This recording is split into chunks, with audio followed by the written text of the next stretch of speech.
Tengo una convicción, una sola, relativa a la literatura. Bueno, al género de literatura que yo practico. Es el lugar donde no se miente, es el imperativo absoluto. Todo lo demás es accesorio y creo haberme atenido siempre a este imperativo. Lo que escribo es quizás narcisista y vanidoso, pero no miento. Puedo afirmar tranquilamente, podría afirmar tranquilamente ante el Tribunal de los Ángeles que escribo sin hipocresía, como exige Ludwig Bord, lo que me acontece, lo que pienso, lo que soy, lo cual ciertamente no me brinda motivos para alardear. Pero Ludwig Bord exige también que se escriba sin desnaturalizar, y normalmente yo lo procuro también, pero aquí es distinto. Cada libro impone sus reglas que no se establecen de antemano, sino de que descubre el uso. No puedo decir de este libro lo que orgullosamente he dicho de otros varios. Todo lo escrito es cierto. Al escribirlo debo desnaturalizar un poco, transponer y borrar otro poco. Sobre todo borrar, porque puedo decir de mí lo que quiera, incluidas las verdades menos halagüeñas, pero no de otras personas. No me arrogo el derecho y no abrigo en el fondo el deseo de contar una crisis que no es el tema de este relato. Y por eso voy a mentir por omisión y a abordar directamente las consecuencias psíquicas y hasta psiquiátricas que esta crisis ha tenido para mí y exclusivamente para mí, porque ocurrió exactamente lo que con la edad estaba seguro de que ya no ocurriría. Mi vida, que yo traía tan armoniosa, tan fortificada, tan propicia a la escritura de un ensayo risueño y sutil sobre el yoga, avanzaba en realidad hacia el desastre que no vino a causa de circunstancias exteriores, el cáncer, un tsunami o los hermanos Coach, que sin embargo sin previo aviso dan una patada a la puerta y abaten a todo el mundo con Kalashnikovs. No, vino de mí, vino de esta tendencia a la autodestrucción de la que presuntamente me traía curado y que se desencadenó como nunca y me expulsó para siempre de mi cercado. Este es un fragmento de la novela de yoga de Manuel Carrer y creo que es muy bueno para hacer apertura, ¿no? De este tema, que son los chismes literarios y la vida, y lo que Sofi en la primera parte, que es lo que quería también traer, la primera parte de esta lectura, es hasta qué punto la vida del autor está metida en la literatura, ¿no? En su literatura. Y Manuel Carrer lo que hace es precisamente hablar de sí mismo, ¿no? Y esta es una de las cosas que creo que traen muy a colación al tema. Ay, yo estoy muy emocionada. Pues bienvenido Ricardo, muchas muchas gracias por estar. Y Gracias por la invitación. pues sí, vamos con otro tema a variar, que es el que es medio truculento para mí. Ya me lo dijeron allá afuera del micrófono. Pero bueno, es también otro de los puntos y que creo que también fue con lo que terminamos el primer capítulo con Sofi, de no hacerlo totalmente biográfico, o en este caso probablemente sí, pero es de lo que estaremos hablando en el programa del día de hoy. Bienvenidos, este es el conversatorio literario y aquí estamos pues como diría la Mare, sus conversadores de confianza o de desconfianza, ya a estas alturas ya no sé. Pues a mí me da mucho gusto que el día de hoy nos acompañe Ricardo, que haya aceptado nuestra invitación y además con extensión a programas pasados y a cuestiones que compartimos, que sin saber compartíamos, yo no sabía que compartíamos ese gusto, pero está interesante desde muchos puntos de vista cuestionarnos el asunto de la literatura en relación con los autores, ¿no? Que muchas veces hemos querido como romper lazos entre lo que escriben y lo que vivieron para poder como llegar a lo que escribieron, ¿no? Y poderlo interpretar bien y poderlo incluso hasta disfrutar, ¿no? Muchas veces la vida de los autores nos empieza a incomodar y lo tratamos de omitirlo por completo, pero desconocemos también la otra cuestión que tiene mucho que ver también la vida bueno, la vida personal con lo que escribieron y muchas veces ni siquiera lo sabemos, ¿no? Entonces, este es un tema que da para mucho y espero que esta segunda parte pues sea así. Creo que no vamos a dar grandes certezas, porque nunca se pueden dar grandes certezas en torno a la literatura, pero bueno, a ver qué sale. Pues yo creo que es importante, ¿no? Pensar que el autor no es un...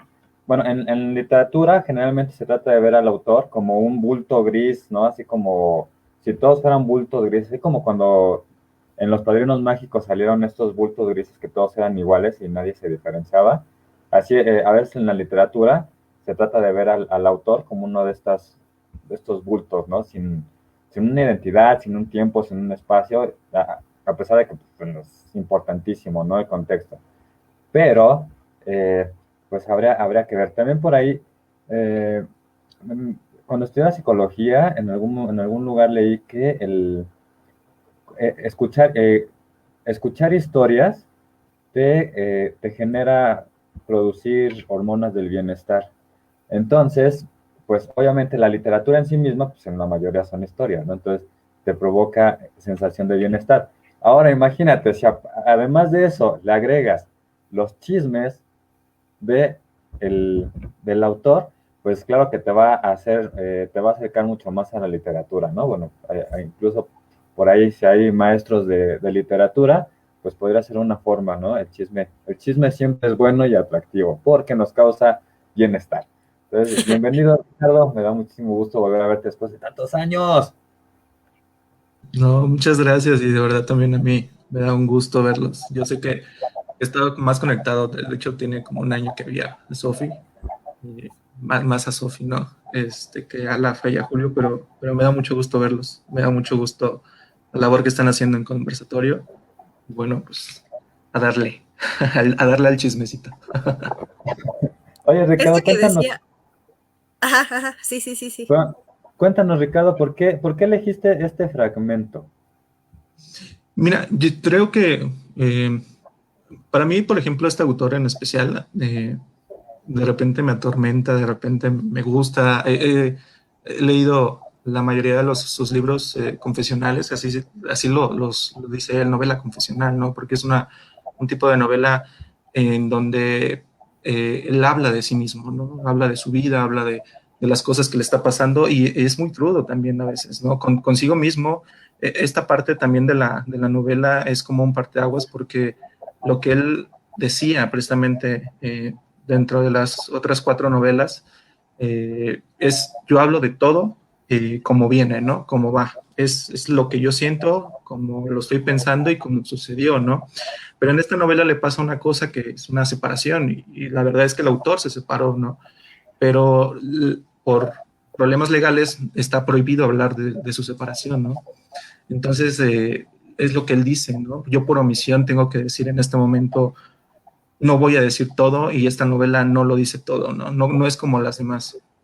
Y esa es una de las cosas que creo que vienen muy a colación con el tema, ¿no? Porque escuchaba la primera parte de la vida privada de los autores y ustedes cuestionaban todo este tipo de cosas, ¿no? De cómo, por ejemplo, el autor hace una literatura a veces separada de su obra, ¿no?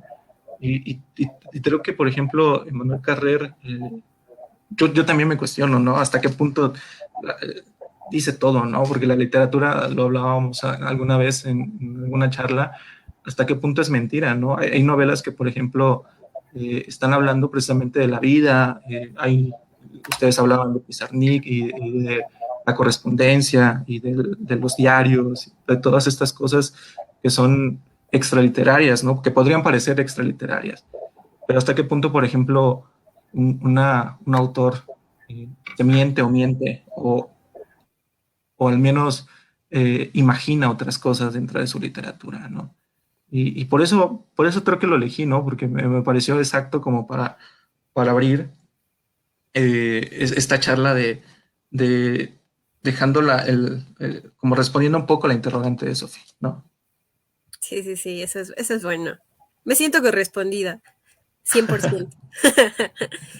No, y aparte, esto que mencionabas, creo que en el fragmento que nos leíste, yo no conocía el autor, conocía el libro, o sea, sé que lo escribió, pero digamos que el título es un poco engañoso también porque pareciera ser eh, nada más un escrito sobre el yoga, que era en principio el propósito según lo que lees, pero terminó siendo a lo mejor otra cosa.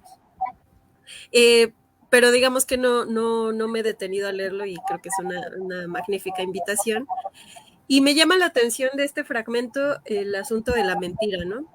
Porque de alguna manera, no sé si en el siglo XX empezamos a desconfiar de los autores, en el sentido de que si nos decían o no la verdad, pero creo yo que sí se genera, nosotros como lectores en principio, leer ciertas obras y empezar a dudar si realmente esto que leemos lo dice el autor con franqueza. A lo mejor todo esto, como decía antes Ricardo, antes de entrar al aire, ¿no? Nos decía, a lo mejor porque estamos muy metidos en el formalismo ruso, ¿no? Somos como de una tradición estructuralista, ¿no? Al menos en la UAM creo que salimos un poco con esa tradición y desconfiamos mucho del texto como si fuera sustentado por algo exterior a él, ¿no? Y entonces creemos en el texto, mas no creemos en la fuente o no creemos en el autor como alguien que nos presenta las cosas de manera fidedigna, ¿no? De manera certera, de manera franca, ¿no? Y además, pues, uno empieza a elucubrar bastante sobre si realmente lo que está diciendo es cierto, lo vivió, o son puros inventos, o si dice que lo vivió, si realmente lo vivió, o si son puros fingimientos, ¿no? Entonces, esto de la mentira creo yo que es un aspecto fundamental en este tipo de lecturas que hacemos sobre los autores, ¿no? Sí, sí, No sé. claro, o sea, yo siento que es eso, ¿no? Yo escuchaba el primer podcast que ustedes tenían de esta charla y sí, o sea, te das cuenta también la formación que cada uno tiene, ¿no? Yo creo que hay que poner como en pinzas mucho sobre lo que sí vale y no vale en la vida del autor, ¿no? A mí de qué me sirve, por ejemplo, tener como el chisme literario del momento del autor y luego, pues no sé, no va al lado de la obra, ¿no? A veces, muchas veces no, ¿no? ¿Quiénes son los autores, por ejemplo? A veces tenemos aversiones a ciertos autores por cómo comentan algunas cosas, ¿no? Yo, por ejemplo, eh, a Vargas Llosa, ¿no? Que de repente con estos temas que él solito se mete en esto. Entonces, pues yo a lo mejor en nivel literario a Vargas Llosa sí hay algunas obras que he leído que me gustan, que me encantan, ¿no? Pero el personaje del autor me parece tremendo, ¿no? Con estas opiniones de repente tan adversas para algunas cosas, ¿no? Entonces, no me sirve para mí la vida, por ejemplo, en este caso, ¿no? Pero sé que, por ejemplo, hay ciertas cosas que deberían de respetarse de la vida de los autores, sobre todo hay autores que sí escriben mucho sobre lo que están viviendo, ¿no? Sobre lo que están sintiendo en ese momento, ¿no? Y por supuesto hay un tipo de novela confesional, hay un tipo de novela que es como muchísimo más técnica, ¿no? Se basa en hechos reales, ¿no? En este momento estoy pensando en una, pero se me fue. Tal vez son los nervios. Yo sé que siempre pasan estas cosas. A ver si ahorita me acuerdo. Este, es como la precursora de lo que hizo. Ay, se me fue también bueno, ahorita me voy a acordar. pero también otra cuestión es esa crítica, ¿no? Yo me acuerdo que un profesor en la universidad nos decía, a mí no me gustan las personas que no están, que no saben de lo que están hablando, ¿no? Hablaba, por ejemplo, de Roberto Bolaño de 2666, esta novelota que habla sobre las muertes de Juárez y que decía, es que Roberto Bolaño nunca fue a Ciudad Juárez, ¿no? Nunca estuvo ahí y lo hace desde, ya creo que ya estaba en Barcelona, Roberto Bolaño, y dice, él no sabe de estas cosas, las está investigando y tiene un mapa tremendo, ¿no? Y donde apunta las cosas, ¿no?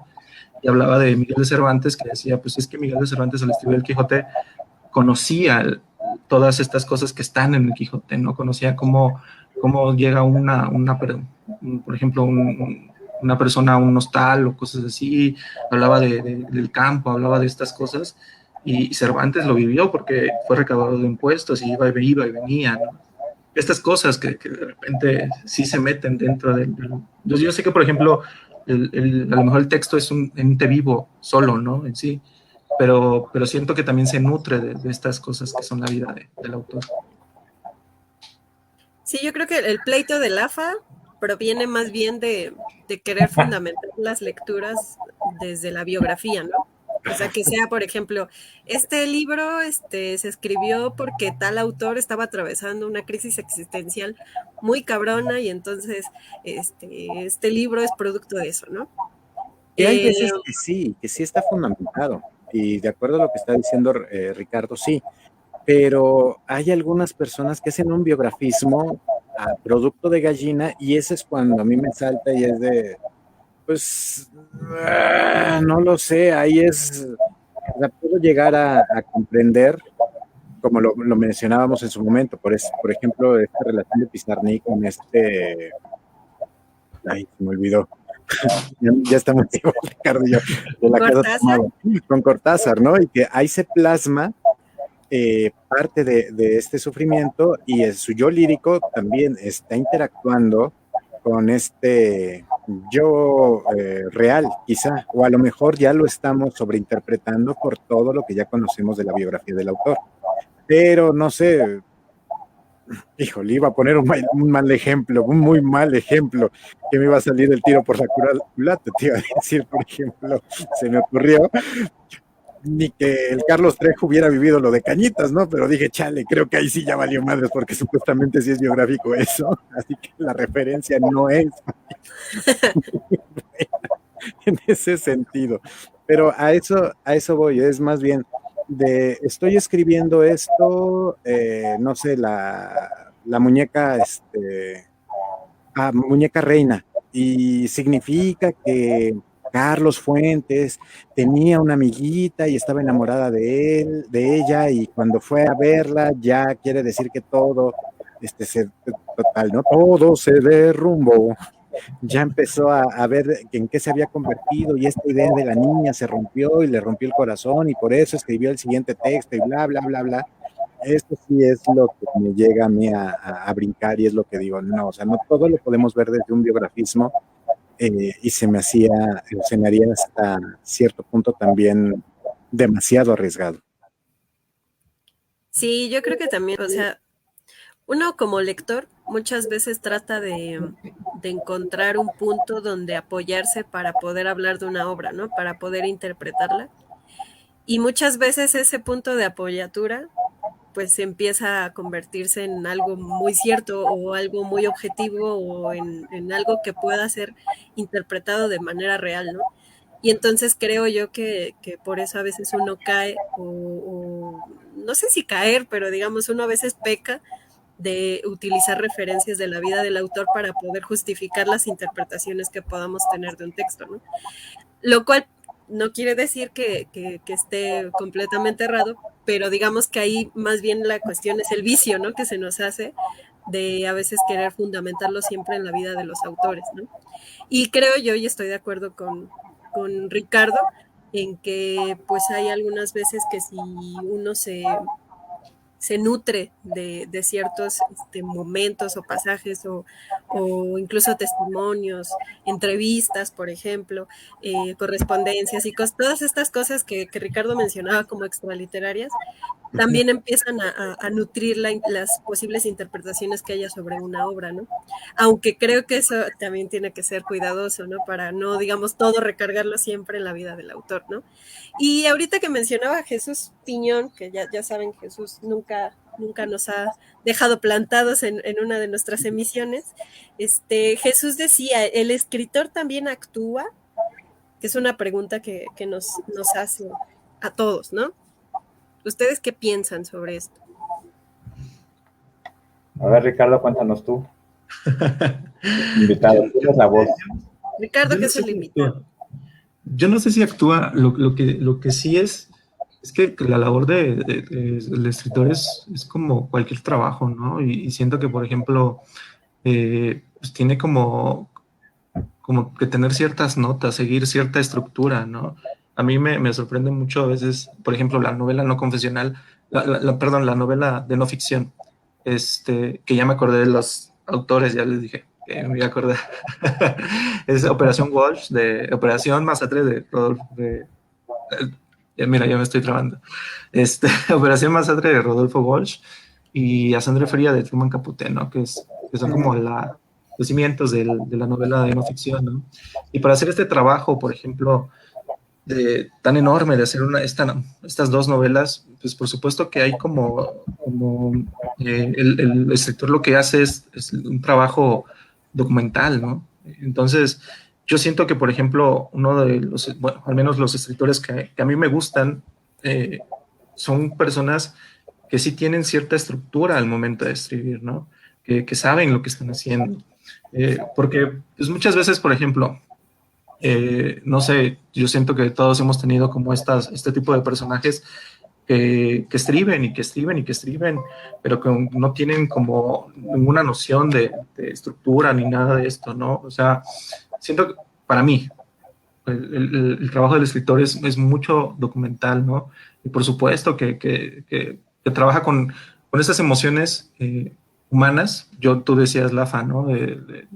Dabas ejemplos de a veces por qué nos parecen tan idénticas, aunque sabemos que es una mentira, ¿no? O sea, de repente, pues yo así como contestando mi pregunta, a lo mejor ahorita en este momento tontamente, sin pensarlo mucho, es porque trabajan con estas emociones que son generales, ¿no? Al menos que seas un psicópata, pues no las entiendes, ¿no? Pero no todos hemos sentido el miedo y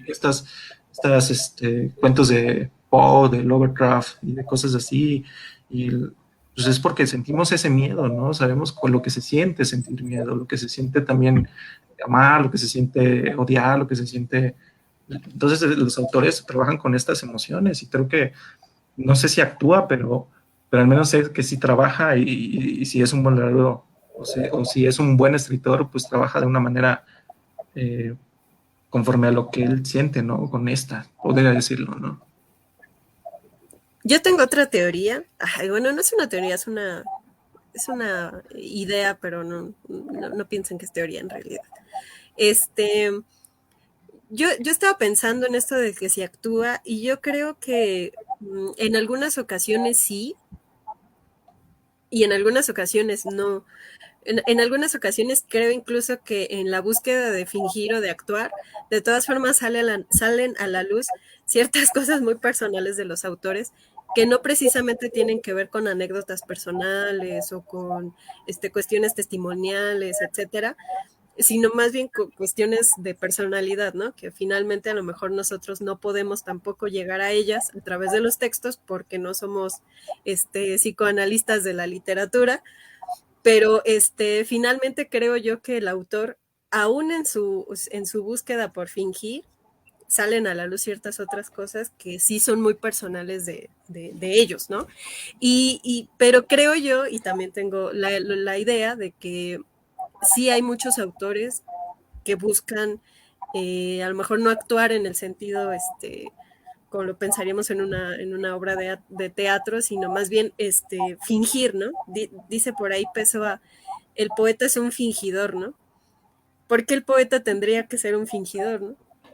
Eso es una idea curiosa, ¿no? Creo yo que finalmente el fingimiento termina siendo también parte de la creación de los escritores, ¿no? Y que muchas veces en este fingimiento es donde sale también el artificio o donde pueden lograr obras bastante consumadas o bastante estructuradas incluso y que se presentan como algo que pareciera ser lejano a su vida personal, pero que también, digamos, en este fingimiento se esconde una parte verdadera, ¿no? La parte que se oculta y la parte que se finge, ¿no? Entonces, está bastante interesante esta pregunta, por eso la traje a cuenta, ¿no? Porque, por ejemplo, en el caso de Pizarnik, creo yo que ella precisamente quería evitar el fingimiento, pero no lo logra, ¿no? Creo yo que en ella existe esta búsqueda por por tratar de acercarse demasiado a la expresión de su persona, de presentar lo que sentía, de presentar lo que vivía, y finalmente no lo lograba y terminaba escribiendo cosas que a lo mejor por la misma capacidad del lenguaje que da múltiples significados al final decían algo que ella no quería decir o decían muchísimas cosas más. que es propiamente propio de la poesía y de la literatura, ¿no? También lo que se nos presenta en las novelas se presta muchísimas interpretaciones y al final no podemos acceder como a esa verdad de inmediato, no podemos decir, esto es la verdad del escritor o esta es la certeza del escritor y ya con esto me voy a quedar, ¿no? Entonces creo yo que en esta pregunta que nos hace Jesús Piñón puede caber toda una tesis doctoral todos los libros de crítica literaria del mundo y aún así no vamos a poder responder, ¿no? Incluso, fíjate que, perdón, ¿Laxis? Ok. Incluso, ya que mencionabas, por ejemplo, a Pessoa, hay autores, escritores que incluso se crean una personalidad, ¿no? Bueno, ya ni hablemos de los anónimos, ¿no? Los anónimos hay, porque bueno, a fin de cuentas, pues, también por ahí hay una función en ese anonimato. Pero pensamos, por ejemplo, en Borges, pues Borges de cierta manera creó un personaje, ¿no? O sea, no nada más era el escritor, era Georgie, ¿te acuerdas, Sofi, que platicábamos ahí con alguna maestra de Georgie, todo eso, todo su biografismo? Entonces, de cierta manera Borges creó una imagen, ¿no? Un personaje. Y hay muchos autores, ¿no? Saliéndonos un poquito de la literatura, pues piensen en Dalí. Dalí en sí mismo era un personaje, ¿no? Entonces, los escritores y los artistas en general también son medio performanceros, ¿no? Como que manejan esa parte de me voy a crear un yo, que no, en realidad no sé yo. También pienso en Andy Warhol, ¿no? Por ejemplo, también era personaje. Entonces, pues sí, creo que los artistas y muchos escritores tienen por ahí algo de actores, en tanto que se van formando personajes. Creo que eso también va. Sí. Ajá, y sin querer también, que bueno, ¿por qué la gente escribe? ¿Por qué los escritores escriben, literalmente? Creo que es porque tienen que decir algo, quieren expresar algo. ¿Qué es lo que quieren decir o qué es lo que quieren decir? Muchas de las veces creo, y hablando de teorías, vámonos ahora de conspiranoicos, ¿no? Cada quien con sus teorías. Quieren decir algo imaginario que a lo mejor si le están en una plática de cuates los tirarían de locos y por eso se dedican a escribir. O por otro lado, que también ya lo hemos comentado algunas veces, que escriben como una forma de terapia y que esta terapia en específico es cuando sí puede ingresar un poco más la parte del biografismo. Es qué es lo que me está pasando, cómo lo estoy viviendo y que esos pueden llegar a ser también unos textos bastante interesantes y que sí nos pueden estar reflejando al autor tal cual, o si no, alguno de estas múltiples personalidades, como lo está diciendo Julio, ¿no? Estos alter egos, como lo decía bien de Borges, o de varios que se van creando una personalidad en específico y terminan siendo, pues sí, prácticamente unos rockstar, podríamos decir ahorita de algunos que son, que venden miles y miles y miles de libros, que podemos tener ahí un Murakami, o un, no sé, de terror que se me acaba de ir, como un Stephen King, o hasta un Alan Moore, que también iríamos hacia los cómics. Cómo van creando esas personalidades y cómo van ya disfrazándose de este punto. Era nada más como lo que también me dejaron ahorita pensando y navegando ahí en mi mente. Y bueno, creo que esta pregunta de Alberto Ponce está también como que interesante. ¿Qué les resulta más interesante? ¿Un escritor empático con los sentimientos de su público? ¿Un escritor que guía a su público a sensaciones distintas, donde su público tenga que empatizar con él? Yo siento yo siento dos cosas, ¿no? Tú dijiste, ¿por qué un escritor escribe, ¿no? Porque una persona escribe. Siento que está sujeto a muchas cosas, ¿no? Yo no podría decir afirmando esto es así porque es así, ¿no? Yo siento que una persona hace las cosas porque pues de repente tiene necesidades y esas necesidades son muy diferentes, ¿no? En cada cual, ¿no? Y lo mismo pasa al escribir, ¿no? Hay personas que tienen necesidad de de ego y de decir, aquí estoy, mírenme, por favor. O hay personas que de repente tienen esta afirmación de vida de, si no estribo me muero, ¿no? Es la única cosa que yo quiero hacer, ¿no?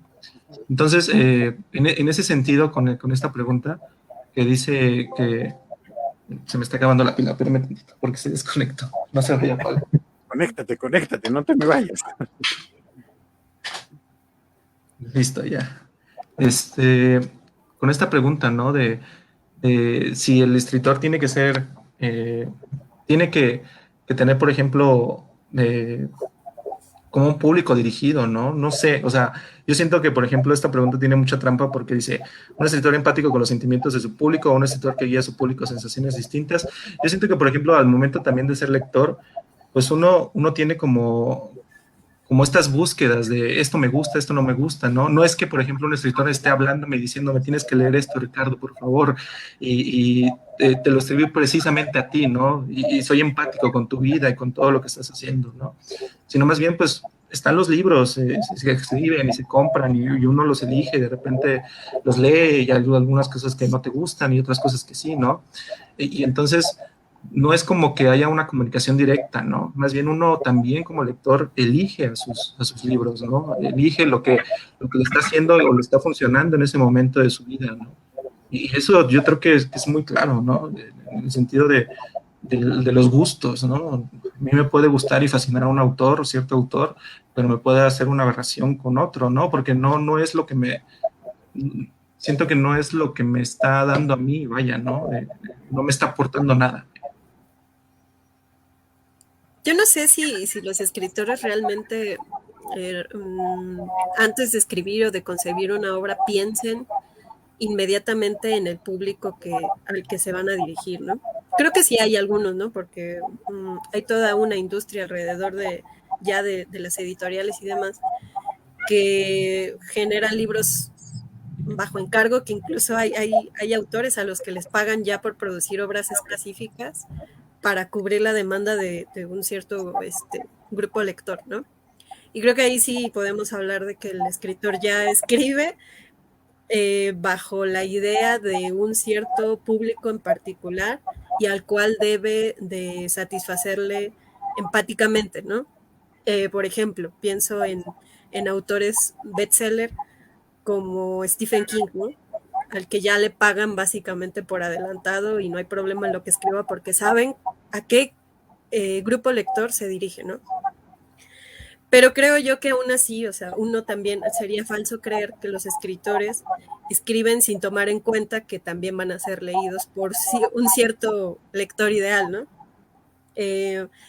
No sé si esto modifique en sí misma la obra que escriben o no, pero creo yo que más bien como dice Ricardo, ¿no? O sea, yo estoy más como del lado de que uno encuentra libros bajo su mismo gusto, bajo las mismas búsquedas que uno está haciendo. Si a lo mejor ahorita estás pasando por una crisis existencial, y yo siempre salgo con mis crisis existenciales. Si uno está en un momento de una crisis existencial, uno se dirige hacia ciertos textos que le llaman bastante la atención y que parecen haber sido escritos para leerse en ese momento, ¿no? Y uno se sorprende y a veces te identificas tanto con el personaje o con el narrador o con el protagonista que uno se sorprende, ¿no? Y hay también, no sé, si estás enamorado, si estás atravesando una ruptura amorosa, que me gusta más ese tema que el enamoramiento, si estás atravesando una ruptura amorosa, también, ¿no? O sea, de repente llegan a ti libros o llegas a los libros indirectamente y tú crees que está empatizando el autor contigo cuando en realidad a lo mejor él no estaba pensando en específico en dirigir esa obra para ciertos lectores en particular, ¿no? Aunque la elección del tema en sí misma ya conlleva que haya lectores que lo elijan, ¿no? Entonces está curiosa esta pregunta, ¿no? No sé si sea más interesante alguna de las dos, pero está interesante proponer ambas en diálogo, ¿no? Muchas gracias, Alberto Ponce, por realizar esta pregunta que nos ha dejado también pensando en ciertas cosas. Yo aquí me arriesgaría a decir es más bien el estilo de literatura que estás buscando. Retomando esto de las crisis de Sofía, no es cierto, de las crisis No, aquí no estamos Ah, no, hablando no, de eso. no, o sea, hablando en ese sentido, es más bien apoyando o apuntalando lo que estaba mencionando. Si yo estoy mal, pues a lo mejor termino leyendo a Jorge Bucay o a Walter Rizzo o algunos de estos textos donde me pueden dar una guía para tratar de estabilizarme, pero si quiero espantarme o me gusta el terror, pues me voy con algunas cosas que sé hacia dónde van, qué es lo que me van a estar generando, o si quiero una lectura relajada, pues a lo mejor empiezo a leer una lectura juvenil, porque sé que va a haber o balazos o flechas o transformaciones o algo de este tipo, o una novela policíaca. Es más bien, creo que sí va un poquito, y como decía Ricardo, ¿no? Como que ahí trae la jiribilla, la pregunta de qué es más importante. Más bien es ¿qué es lo más importante para ti como lector en ese momento? ¿Hacia qué estás buscando? ¿Qué quieres ver? ¿Quieres ver cómo estuvo sufriendo también un autor por estos desamores que tiene? Pues entonces me voy directamente a este tipo de lecturas y a lo mejor no me caso con un actor, digo, con un autor.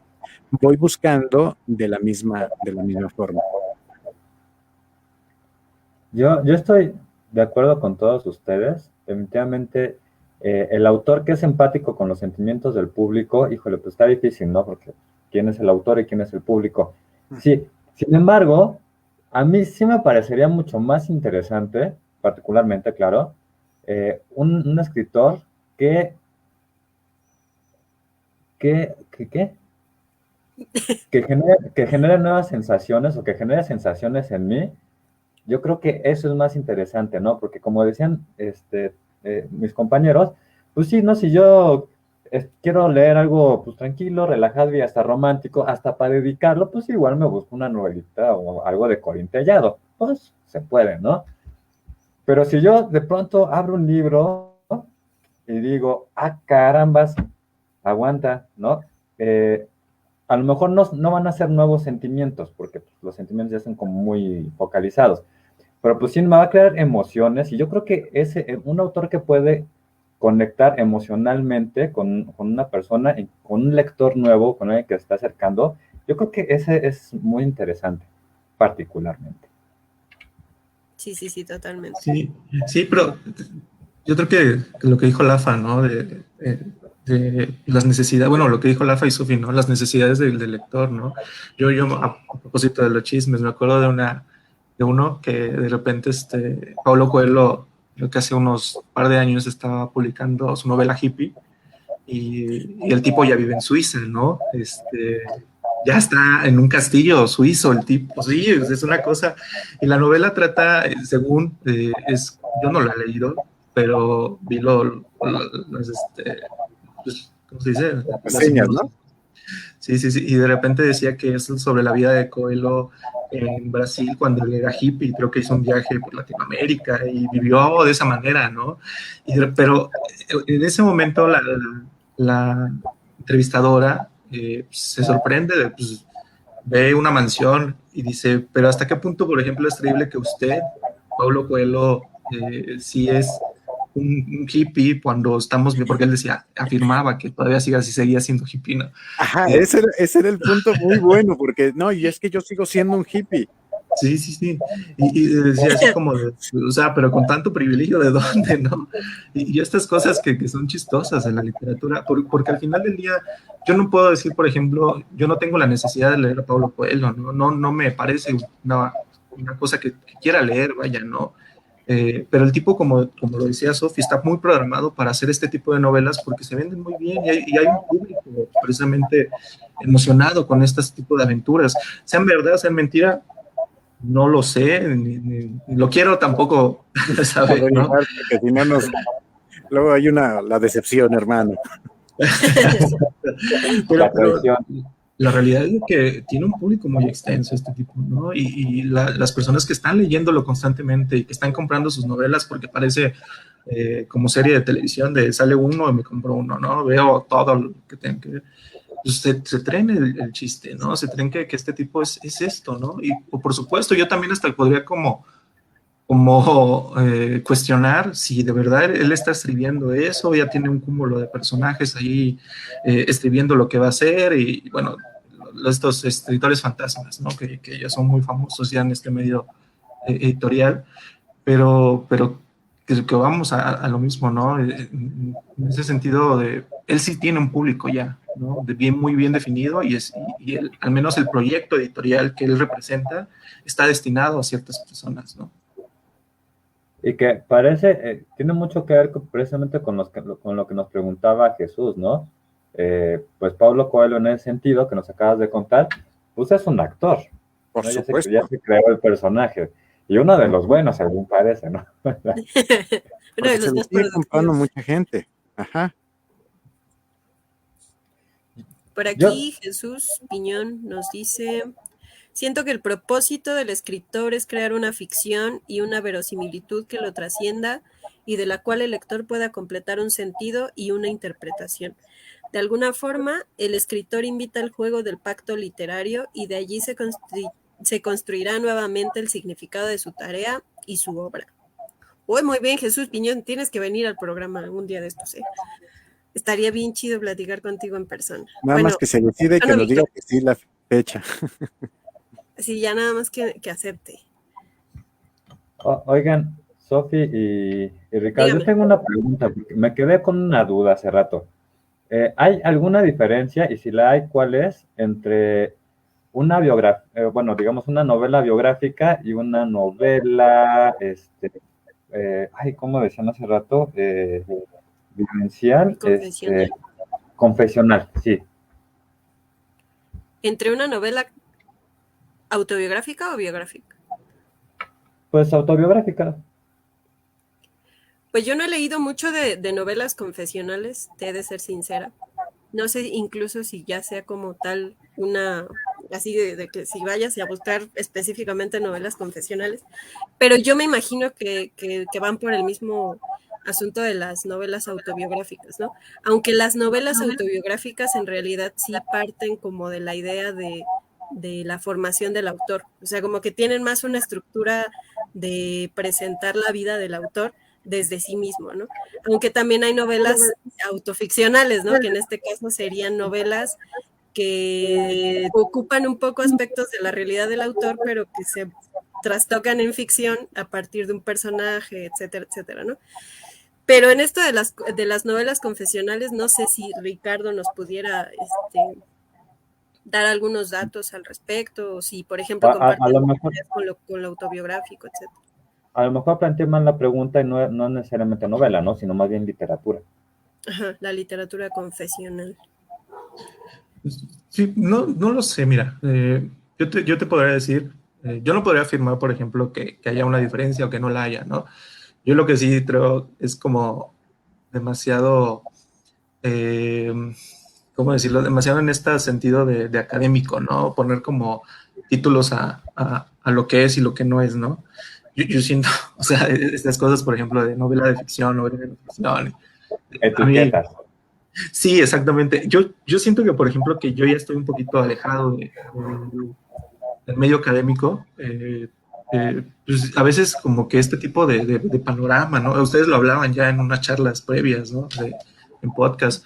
De repente se configura un sentido propio la academia, ¿no? O sea, yo por ejemplo, tiene rato que no veo ninguna, casi nada de académico, más que en mi medio, que es medio editorial, pero podría decir una cosa, ¿no? Y a lo mejor se va a escuchar con una barbaridad, y perdónenme si se escucha así, pero, por ejemplo, yo siento que, por ejemplo, los escritos académicos de la edición vienen no a buscar el hilo negro de las cosas, sino más bien a exhibir qué está pasando con la edición. Lo que no pasa, por ejemplo, con estos escritos de academia, ¿no? A mí, por ejemplo, recuerdo una vez haber leído la versificación de Don Gil de las Calzas Verdes y yo es así como de, bueno, está bien, ¿no? Pero no me dan como ahorita sentido, ¿no? En ese momento de mi vida sí, porque estaba estudiando eso, ¿no?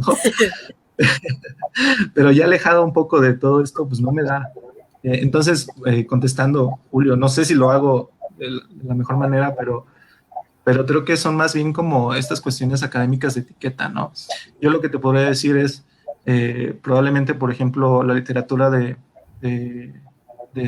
autobiográfica, pues también tiene que ver como con estos sentidos. Yo no sé, a lo mejor estoy pensando en los diarios de Pizarnik, ¿no? En este momento. Eh, yo no sé si en algún momento también el autor lo quiso ver publicado, ¿no? Eh, eso nos va a contar Sofía ahorita.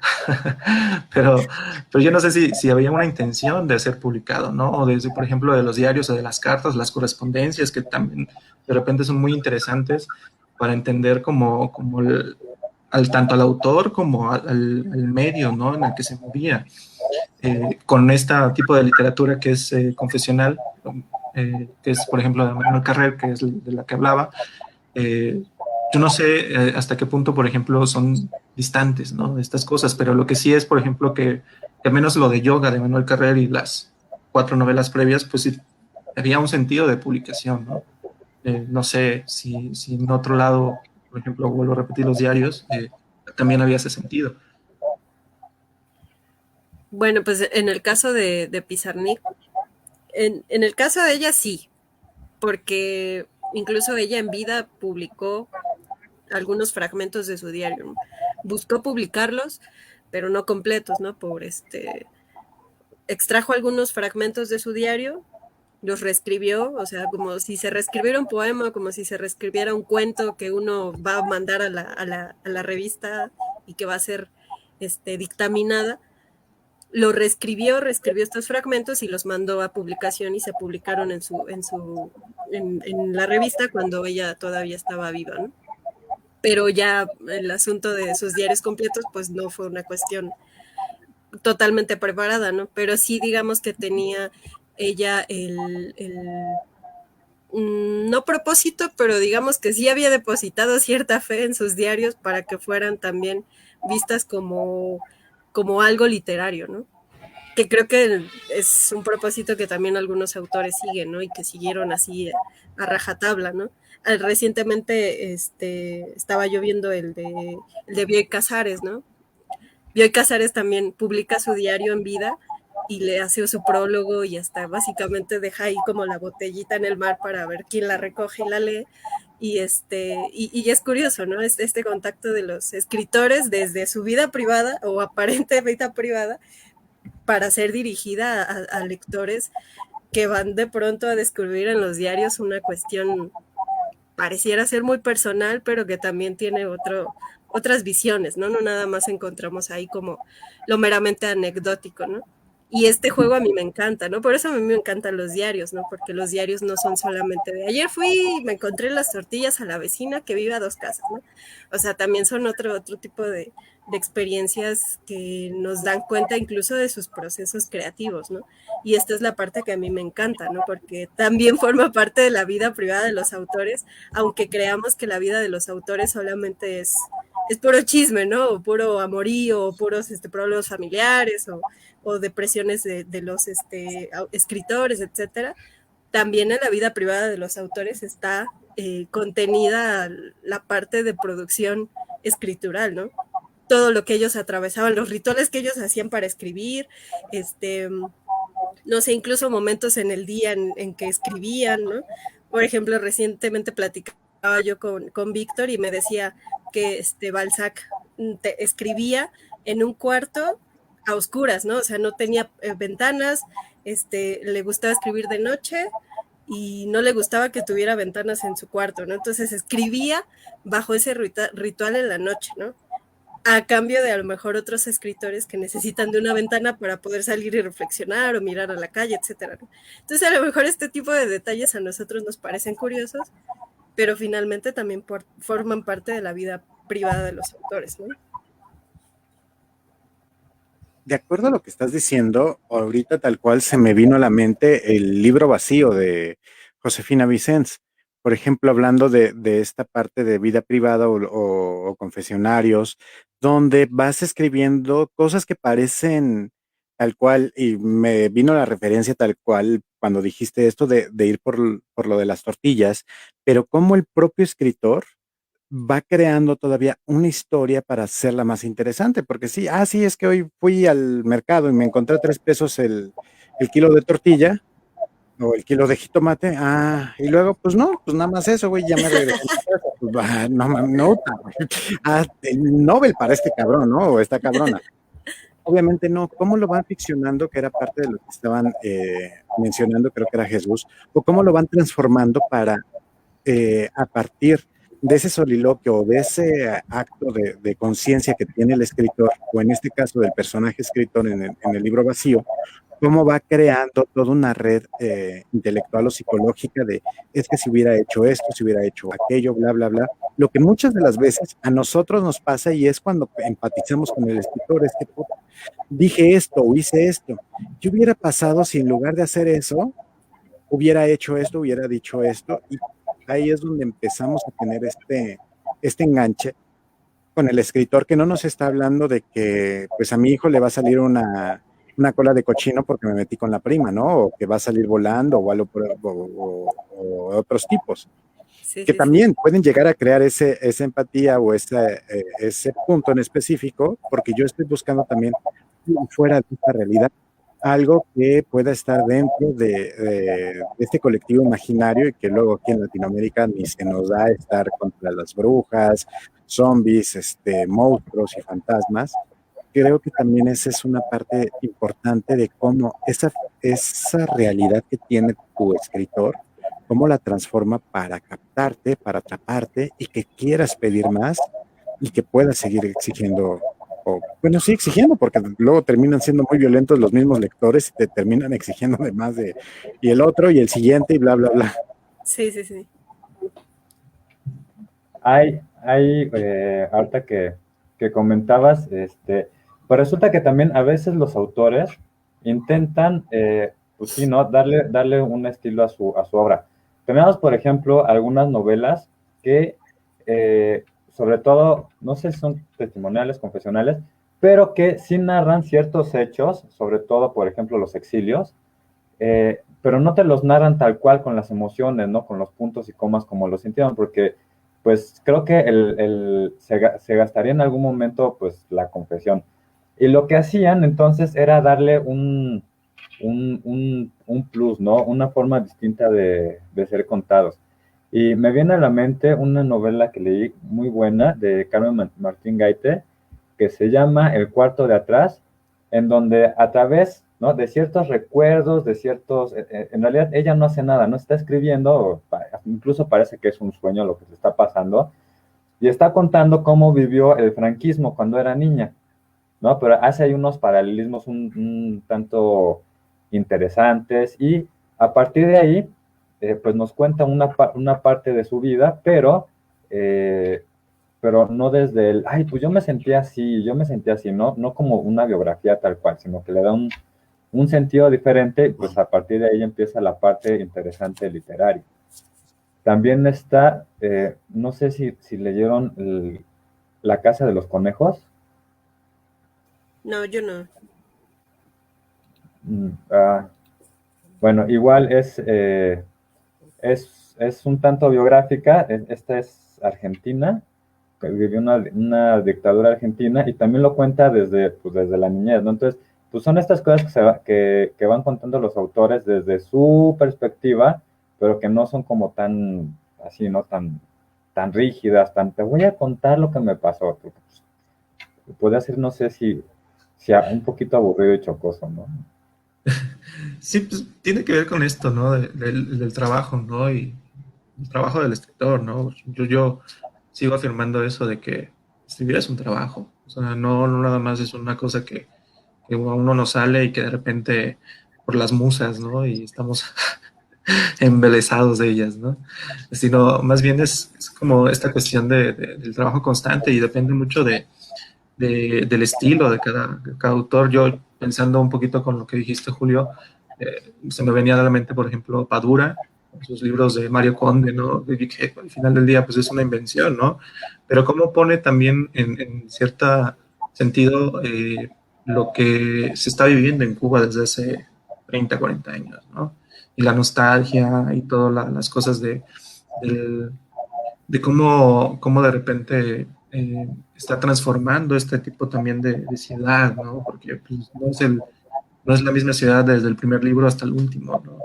Entonces, cómo también él lo va viviendo y cómo el escritor, a través de sus vivencias, le pone voz a todos estos paisajes y a todas estas expresiones y cosas así, ¿no?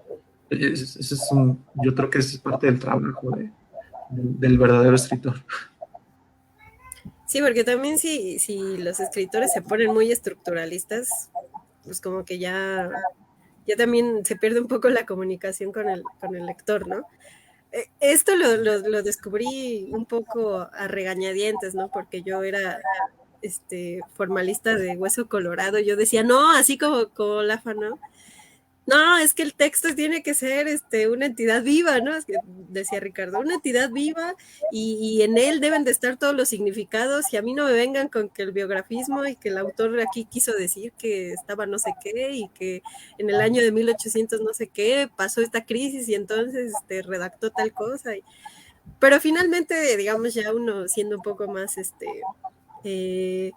cordial con estos autores, uno se da cuenta que también es importante el contexto, aunque también estoy del lado del afán, no siempre se recarga en la vida de los autores, ¿no?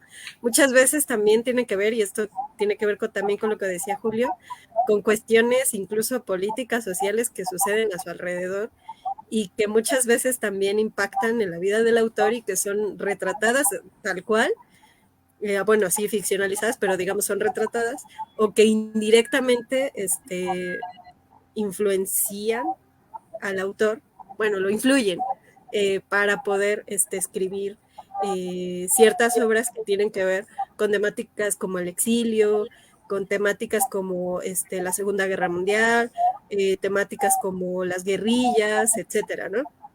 Que también son muy interesantes también como nos lo presentan, aunque incluso ellos no hayan estado ahí presencialmente, ¿no? Viviendo, lo que decía Ricardo al inicio, ¿no? Autores que a lo mejor nunca estuvieron ahí presencialmente en ciertos acontecimientos, pero que se pusieron a investigar y a partir de ciertas investigaciones al final producen obras que hablan de esas situaciones y que también representan parte importante de las ideas sociales y políticas del momento. Entonces creo que de eso sí no nos vamos a poder deshacer nunca, aunque queramos, porque finalmente pues uno está escribiendo en su contexto y uno está escribiendo en el momento que le tocó vivir y hay muchas cosas que están retratadas ahí, aunque no queramos, ¿no? Entonces, igual los autores, ¿no? Hay autores en donde se ve más esta relación con su contexto, de tal modo que lo toman como un tema principal o se vuelven incluso escritores de la dictadura, por ejemplo, pero que no necesariamente tienen que estar tan cercanos a su contexto o tan lejanos, ¿no? Finalmente hay algo del contexto o de su vida personal que se refleja en las obras, ¿no? Yo digo que quieran o no, o sea, finalmente incluso los escritores así que del arte por el arte, ahora los ubicamos gracias a que también estaban ubicados en un contexto y que en su temporada o en su época se escribía el arte por el arte, ¿no? Y uno empieza a decir, bueno, este fenómeno se dio en tal época por tales y tales razones. Tampoco es así como que uno diga, de la nada surgió esta tendencia a escribir del arte por el arte y no hay aquí retratado nada, no hay aquí la presencia de la voz del autor, ni su subjetividad, ni nada por el estilo. Pero también uno empieza a decir, pero ¿por qué sucedió específicamente en esta época, ¿no? Algo debió haber ocurrido para que estos autores trataron de omitir completamente la situación del sujeto, la situación del yo, etcétera, ¿no? Las vivencias, etcétera. Creo que de eso no nos vamos a poder deshacer muy fácil.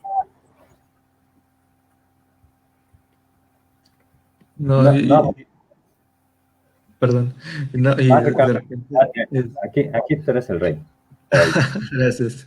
Yo tengo que confesar algo, o sea, a mí, por ejemplo, Mare me invitó a esta charla porque yo soy un chismoso literario, ¿no? Yo de verdad, yo no puedo, o sea, entender como los textos que yo estoy leyendo sin tener como algo del personaje, ¿no? De la persona que estoy leyendo, ¿no?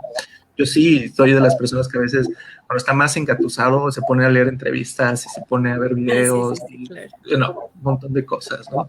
Y siento que, por ejemplo, ahorita es mucho más sencillo por la época en que estamos, ¿no? Yo no puedo saber, por ejemplo, qué hizo Cervantes hace 500 años o cómo lo hacía. No hay Es un entrevistas en muro a YouTube. ver si hay algo ahí, ¿no? No hay entrevistas en YouTube, pero sí en este momento, ¿no? Yo creo que es como muchísimo más sencillo entender a quién estoy leyendo, ¿no?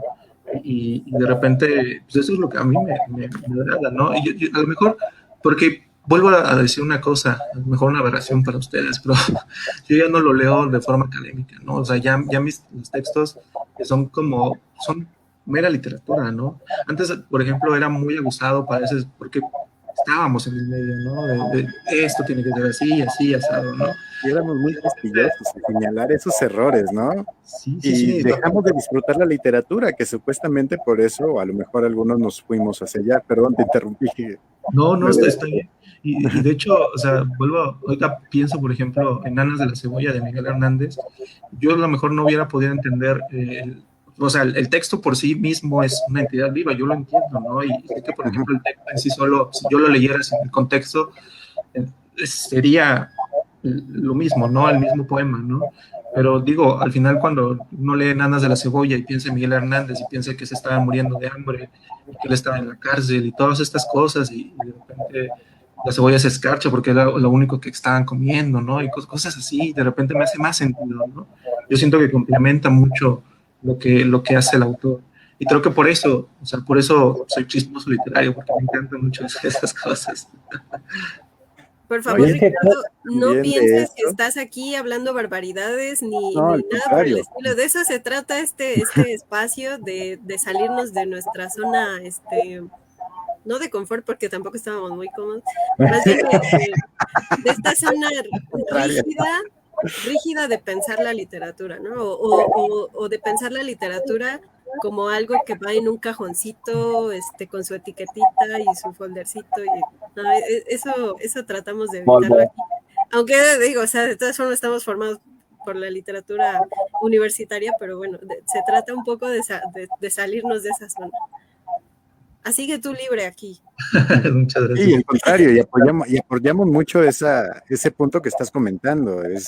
Ya dejemos un poco esta parte, no sé, tan estructural de ver los textos y volvamos a disfrutarlos, porque también se trata de eso.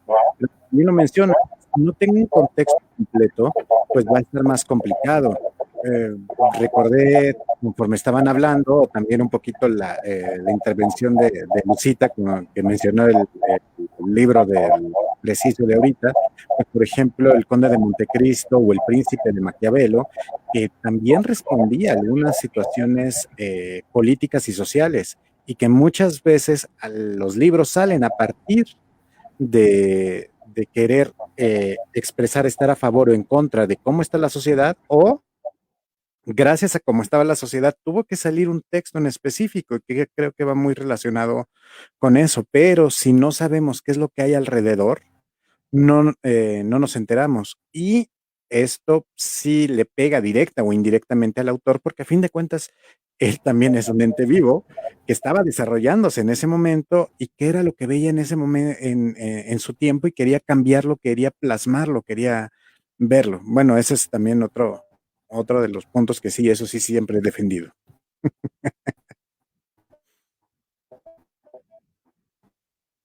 No es tan purista la voz. Para algunas sí, otras no. Pero bueno, pues creo que ya vamos llegando. El último aporte que nos está haciendo Jesús es también importante, ¿no? La forma en cómo van a expresarse, porque de repente en este formalismo del que estaba hablando Sofi, empiezan a tomar unas palabras tan rimbombantes y tan domingueras, que cuando volteas a ver el texto, ay, esta pinche basura, ¿qué? Y lo mando al carajo, ya no lo vuelvo a leer. Creo que también es importante esto de ver hacia quién va dirigido y cómo lo vamos a estar trabajando. pues ya estamos llegando en el punto final, por lo menos del día de hoy. Creo que quedan muchas cosas y va a ser el buen pretexto, como casi con todos, de decirle a Ricardo, tienes que regresar, por favor, tenemos que Que seguir vuelva, echando chisme. ¿Eh? que vuelva. Sí. Sí, Y sí, no sé, qué gusto. para iniciar el cierre, mis queridos. Pues muchísimas gracias a todos los que estuvieron aquí conectados. Nos encanta muchísimo que interactúen con nosotros. Nosotros leemos sus preguntas y tratamos de responderlas, aunque probablemente no son las mejores respuestas, pero se trata de aproximarnos un poco a el diálogo o las pequeñas propuestas que nosotros damos a esas preguntas y nos hacen muy felices estas interacciones, ¿no?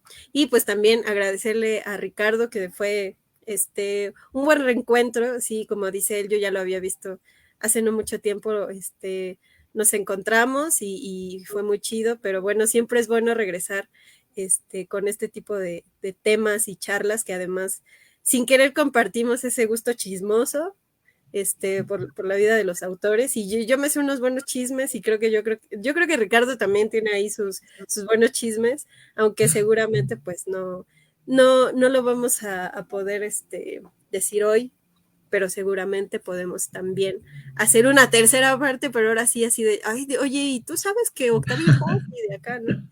Eso estaría chido, entonces, Más chismoso, sí, así nos vamos. estás Bueno. invitadísimo a las referencias específicas de los chismes literarios. Y muchísimas Sí. gracias, Ricardo. Sabes que te queremos mucho y que estamos muy felices de que hayas venido. No, muchas gracias a ustedes por la invitación, de verdad. Es un gusto volverlos a ver y sobre todo formar parte de esto que están haciendo, que es importante. Yo desde el inicio los estoy siguiendo y de verdad a mí me sorprende mucho la constancia que ustedes tienen de todo el tiempo, todas las semanas, las lecturas, los podcasts y bueno, eso es lo que me gusta mucho. Tengo un chisme antes de que ya pasé. Hace unos, creo que menos de un mes, hice estuve como en una escuela de escritores y cosas así, porque se iba a ser profesor de literatura, según yo, ¿no? Eh, Estaba la vacante y fui, me presenté y de repente estoy en la escuela y, oh sorpresa, el rector es Carlos Cuauhtémoc Sánchez. La escuela, la dichosa escuela, esa es una escuela como de autoayuda que los enseñan a ser influencers, les enseñan a dar TikToks y cosas así. Esa es su manera de trabajar. Y digo, yo muchas veces me quedé, digo, el tipo pues, en medios literarios pues no es muy bien visto, pero tiene su público también, como Paulo Coelho, ¿no? Y entonces, a mí me sorprendió mucho porque era una preparatoria universidad que los enseña a ser influencers y dije, no hay más, ¿no? El tipo sabe hacer las cosas de esta manera, ¿no? Y de repente, no me quedé, es obvio, pero sí, o sea, me pareció muy chistoso que un tipo como este esté haciendo y desarrollando este tipo de educaciones, ¿no? Me pareció muy, de repente con mucho miedo, pero bueno, es un chisme literario porque pues el tipo está dentro de los círculos, ¿no? También. Siempre ha estado dentro. A mí me impacta lo muy metido que está, incluso en la formación lectora de la educación básica, ¿no? En la secundaria muchas profesoras te sugieren leer a Carlos Cuauhtémoc Sánchez, o forma parte incluso del plan de lecturas de la secundaria, ¿no? Sorprende mucho eso, pero se ha sabido meter. Y sobre todo también que Rulfo en un momento llegó a decir que era muy buen escritor. Y ya que te digan pues Rulfo, y de repente, bueno, a lo mejor también va cambiando, porque a lo mejor en la secundaria sí leías Juventud en Éxtasis y era de, sí, cierto, tiene un... Sangre de campeón, dice Alberto. Sangre de campeón, como dice Alberto, ¿no? La fuerza de Shazid, me encantaba. La fuerza de Shazid, a volar sobre el pantano, creo que algunos sí nos llegamos a clavar en eso en algún momento, y después te vas dando cuenta y van cambiando, y no es que esté mal o que esté bien, sino más bien vas cambiando, y está bien que esté ahí. Prueba de ello de que le va tan bien que ahí tiene su escuela de líderes del futuro, creo que se llama, ¿no? O algo así. Sí, algo así. Sí, sí. Órale. Se me está Estamos viendo. cerrando el oficio, amigos. Pues de verdad, ¿eh? Ahí es donde está la papa. Y nosotros haciendo podcast y en vivo. Y si nos hace espacio. ¿A qué hora vamos a monetizar? Ay, Pero bueno, pues, un chisme para despedirnos. ya Muchas está. gracias. De Y verdad, muchas como buena gracias. introducción, como también dice Alberto, que va a esperar el tercero, que una buena introducción para ya realmente estar sacando los trapitos al sol, vamos a hacer nuestro ventaneando de, Sí, de literatura. claro que sí. Si me invitan, aquí estoy. No, es un hecho, ya nada más le ponemos fecha y vas a ver que sí vas a estar aquí de regreso. Pues Seguro. también Claro. en nombre de Ya sacamos Damares. así la pluma de, a ver, en 1800 no sé qué se casó, no sé quién con no sé qué, y la amante, adivinen quién era. Y después del corte, recuerden que lo que estuvo haciendo no sería tan mala idea, creo que quedaría muy chido, pero lo tenemos que planear bien. Qué bueno que no anunciamos mayonesas. Sí, porque Qué tonto, güey. Seguramente a mí me tocaría esa parte de ese tipo de errores son muy yo, así es que sí, no me sí, pongan a sí. anunciar nada, por favor. Tienes la esencia de Pedrito. Pues bueno, pues muchas gracias también a nombre de Mitch, de nuestra Mara que anda ahí en Acapulco, todavía con los estragos de lo que sucedió del sismo de esta semana.